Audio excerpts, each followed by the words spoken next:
ഈ പാമ്പ് വളർന്നു പറഞ്ഞപ്പോൾ വലിയ പാമ്പായിരുന്നു.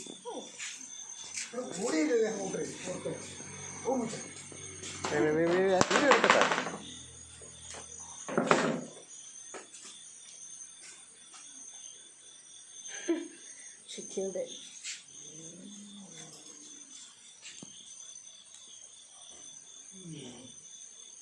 Has the markings of articulated python, but the head is not viper. It's more like a rat snake head.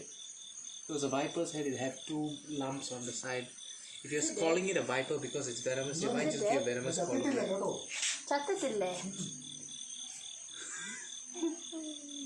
She's like a mom. ചത്തത്തില്ലേ? Don't know.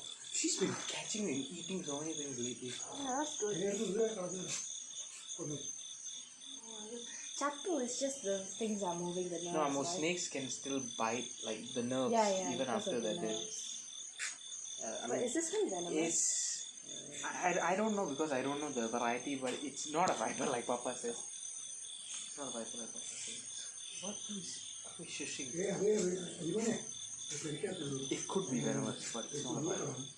Viper head shape is completely different. Viper head shape is completely different. It looks more like a colobus, which is it's basically rat snakes and stuff. But if it is rat, it's not rat snake exactly, but that snake type of snake which may or may not be venomous. Cannot safely, or it could be a coral snake, which is. I don't think so. It has the mark. It's the colorful markings.